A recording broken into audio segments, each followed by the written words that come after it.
Well, yeah, we're talking about getting an ADHD diagnosis today, which I realize like we have so many people. We started these, I've been doing these calls for 2 years, and I realized like we have so many people joining all the time.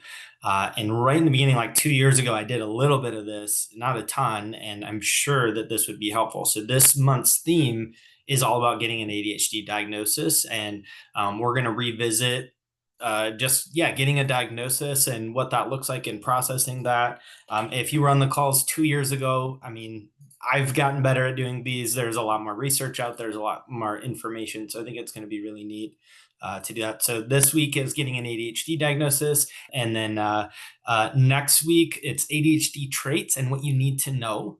So we're going to go over the traits. We're going to talk about the difference, how it can show up in men and women, or if there is a difference or not, and like different things that you probably didn't know were ADHD. So that's going to be fun. Then we're talking ADHD medication, like the myths and truths and all the information that. And then the next week, because there's 5 weeks in September, we're talking about processing a late diagnosis.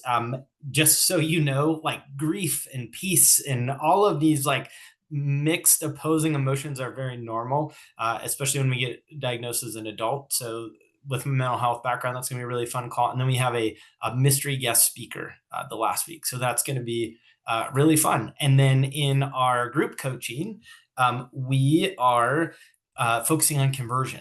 So if you go to ADHDtyler.com, you can be part of our group coaching. It's only $97 a month. I made it way cheaper than other ones, so it's more accessible, but the value is way higher. And we're talking about all about conversion, defining your value proposition so you have more confidence on appointments. Those will be the first 2 weeks. And then the third and fourth week are how to set one appointment per day. I'm going to teach you how to do that. I did that when I was selling, and I'm going to teach you how to do that. And then closing the appointment every time. So the whole theme is on conversion, especially in this market. So I'm really excited about this week. I know a lot of people are, and so we're going to get into our topic, getting an ADHD diagnosis. So the first thing I want to start out with is like why? Like why is it necessary? Why the label? That's a common thing if you've heard that. Like why the label, right? So I might. So the first thing I want to say, and this is like a quote I loved, is before I had the label of ADHD, this is a quote from a woman. Actually, I don't know who it was, but before I had the label of ADHD, I had the label of lazy, forgetful, selfish. Uh, like procrastinator, like all of these things that are really, if you don't understand it's ADHD, can look like other things. And so having a label can really be this thing that just takes away shame, right? Like it can just remove the shame, and it's a much better label than the other ones because we know that's not what's going on, which we'll go into more next week when we talk about the traits. So the other reason besides that to get a ADHD diagnosis, frankly, is if you want to get medication. You don't have to get a ADHD diagnosis. I think a self-diagnosis is valid if it really resonates with you and the tools work and you don't want to do medication. I don't think you have to get an ADHD formal diagnosis to tell yourself that you have it. And you know what I mean? I think that a self-diagnosis can be valid if you don't have access to testing, if you don't have the income to do that, if, it just is not something you've done yet. So as long as you're just using it for you and you're using the tools, I think that's great. So one of the reasons to get it is medication. You can't get medication without having an ADHD diagnosis. And then also just validation. Sometimes we can doubt ourselves or think, well, maybe it's not that bad, especially as an adult, if we've learned to mask our traits our whole life, right? And then we realize we might have ADHD as an adult. It can be just this really validating experience to get that. And then also I found, I don't know if there's anybody here who's found this too with late diagnosis, you can explain it to friends and family and they get it. They can learn about it. They have a name for it versus thinking you don't care or you're forgetful or you missed something or anything like that, and it can be validating to your friends or at work or yourself. And then you can go and you can look stuff up and say, what are some tools to focus or what are some things that are unique to ADHD or follow people on social media.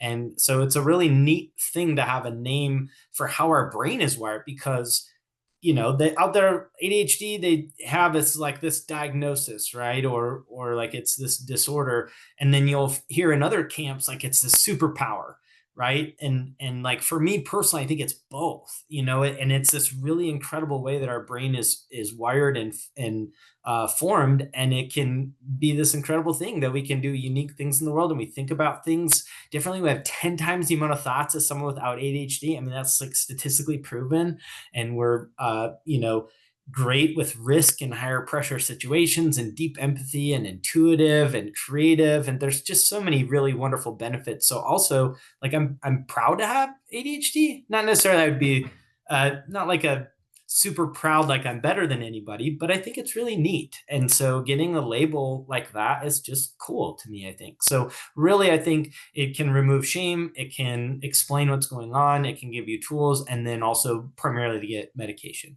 So the other question that I get a lot is like where to go for an ADHD diagnosis. So it has to be by a licensed mental health professional or physician. Some primary care doctors can do it. I've read online that a lot can. I have not experienced that. So you can always ask your primary care doctor if you want to get diagnosed, but generally it's somebody like a psychologist, a psychiatrist, a neurologist, some kind of physician, nurse practitioners, clinical social workers. They can do that. And so one of the things though that's really important, especially as a late diagnosed or if you're going as an adult, is that there's still outdated training out there. And there are people, and I'm going to tell you a personal story that I know have ADHD that I care about deeply. And I finally convinced them to go get an ADHD diagnosis. And it's primarily more missed in women. And she finally went after talking for years. And this was like a best friend of mine and didn't give her a diagnosis. And this is somebody who had ADHD in their profile that I helped her find online. And I was pretty bummed. And then she was scared to go get it, and then it just reared back up, and she finally found somebody else, and they're like, oh yeah, you totally have ADHD. And what bothered me so much about the first one, and I'm telling you this because I want you to look out for this if you don't have a formal diagnosis, is that especially women, or if you have the inattentive type, which isn't like the hyperactive, which you're not seeing it outwardly, sometimes it gets misdiagnosed as anxiety or depression, because the hyperactive is actually just going into your mind. It's like this internal chatter that doesn't quiet. So she went on a telehealth appointment. The woman talked to her, didn't even test her. Right, this first one who said she didn't have it didn't even test her. Talked to her for 30 minutes. Said, "I don't think you have it. Let's kind of treat you for depression." Didn't test her, which is wild because if you're an adult, you have learned to mask your traits your entire life. So I don't care how experienced you are, you can't tell someone they have it or not without actually doing the test, right? So if you have a woman that comes to you that says, hey, I really think I have this, it's impaired me my whole life, do the test. So I'm saying this because sometimes people get like frustrated and then they think, well, maybe I don't have it, but they didn't even get the test. So there are some doctors, and this was a female doctor who did not test her, who said she didn't have it. And then she goes again, finally, like a year later, gets a test, and they're like, oh, you're off the charts. And she gets on ADHD medication. Oh my God, my whole world has changed. Everything's easier, and like cries, right? So if you know that you have it and you go to somebody and you don't get diagnosed or they don't give you the test, or it just doesn't feel off, feel free to please get a second opinion. Chances are you'll have a good experience, but in the off chance that you don't, people can make mistakes. If you feel really clear you have it, if you're high masking, if you have an inattentive type, which could very well happen, just get a second opinion. But again, if there's a formal test and you take the test, it should be pretty solid. One of the tests, this is the one that I did. I went to the ADHD Center in Greenville. So you're interested what a test. There's a bunch of different tests they can do, but the one that I took, they actually put a sensor on your head, and it doesn't take that long. And you like answer a questionnaire on the computer, and it tests impulse control. What I didn't know is at the end of it, this sensor on your head actually senses how much you move, because we're like restless or hyperactive. And so it tests your hyperactivity while it's testing two other things. And so you can see a chart, and the sensor, you'll see a chart printed out of like how much the little ball moved on your head versus what a neurotypical non-ADHD person. And that was really cool to see mine. That felt very validating, for like why school was so hard with me. So they're going to test for impulsivity. They're going to test for like your restlessness, your movement. They're going to test for focus, those kinds of things. things. And it doesn't take that long. It's not like extensive or super long. Like the test for autism is a lot more.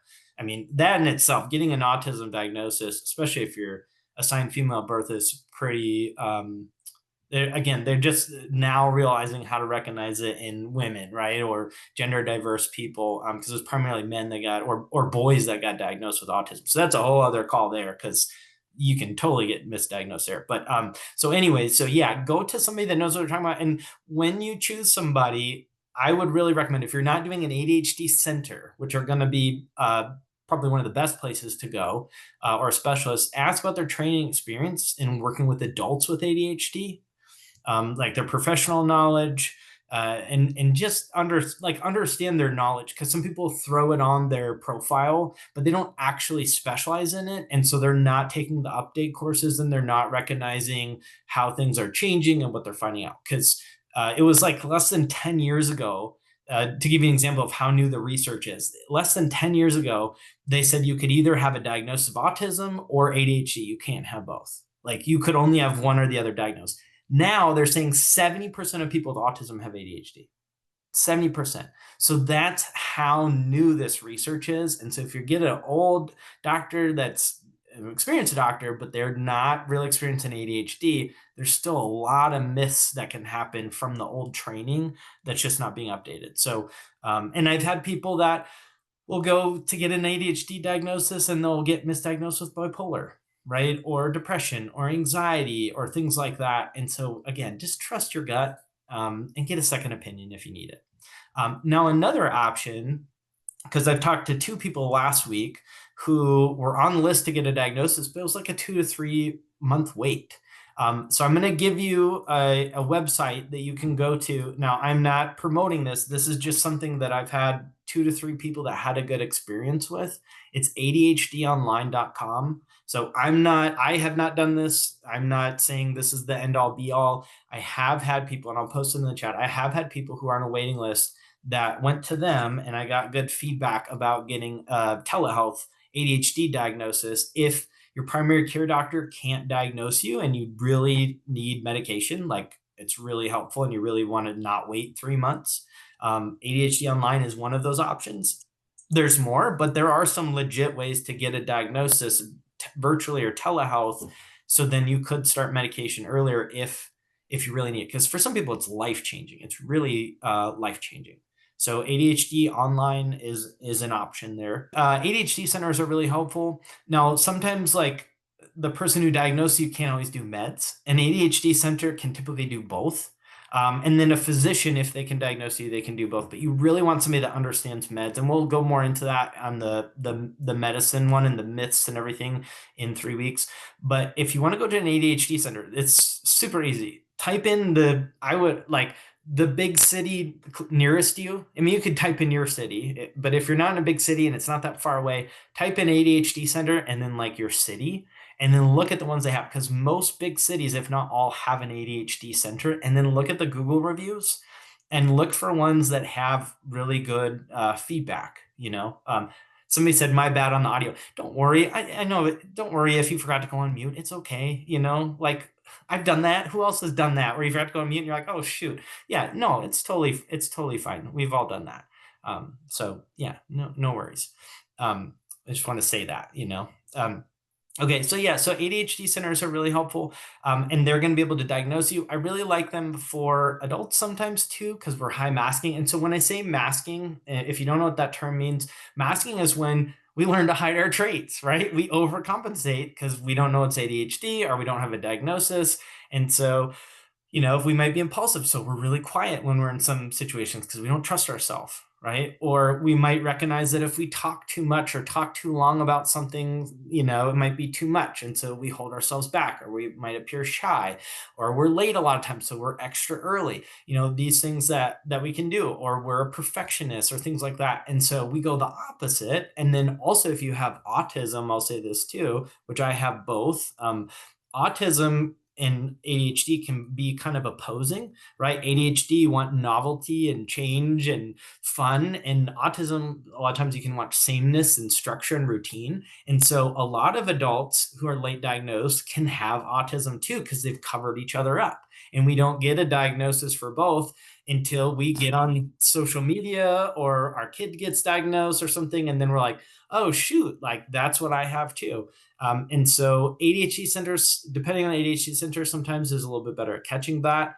But because they're literally an ADHD center, they're more likely to diagnose you correctly if you're on the harder to diagnose scale, in my opinion, right? I've gotten diagnosed twice, once in my 20s and then once again in my 30s, just because they required that to do med management. So yeah, an ADHD center, put in the closest big city to you, and then ADHD center, and look at the reviews. And then I'll say a lot of times, sometimes you have to pay out of pocket. So it just depends on whether they take insurance. I drive almost an hour and a half to South Carolina out of North Carolina because I love the one in Greenville.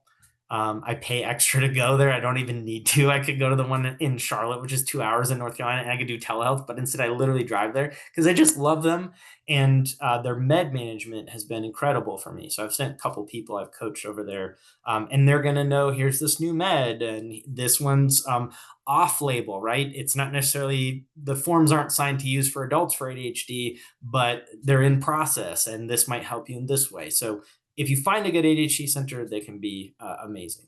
So, and then, like I said, what if they say you don't have it, your doctor, whatever, and you feel like you do, get a second opinion, and if you get two opinions where you don't have it, then you might look at what might be showing up. But someone diagnosing you should rule out some other things as well, and just, or you could have bipolar and ADHD. You could have both. That's more, you're more likely to have both. uh, like if you have bipolar, you're more likely to have ADHD than someone who doesn't have bipolar. So you could have both. So it's nice to get a full picture of all the pieces of the puzzle, and then you can treat each one individually and then as a whole. So yeah, and then the prevalence of ADHD in adults is like 8 to 10% in the US. And it is not overdiagnosed. That's what people say. It's actually underdiagnosed. So 80% of people who have ADHD are underdiagnosed, like are not diagnosed. 80%. So whatever you're seeing online about like it's overly diagnosed, that's just total BS. 80% of people are like undiagnosed and think something's wrong with them, and they're lazy or procrastinator, and they will never know, and they will just think something's wrong with them or not have a label for it. And that's really sad. And that's why I do what I do, because once you find out you have it, you can work with your brain, and it's amazing, right? And then what I'll say too, just ADHD is not progressive. I want to throw this out there. And it also doesn't go away with age. So they say about 70% of kids with ADHD still meet the criteria as adults. That was one of the studies. I want to look at that. But you don't typically grow out of ADHD. And then it's also not progressive. So if you're someone who you feel like your ADHD is getting worse, especially if you're female, you want to get your hormones checked. That's feedback I've gotten many times. And then also there might be trauma. You might want to look at environmental, what's going on, if there's a nutritional deficiency, if your lifestyles change, all that stuff. But ADHD does not progress and get worse.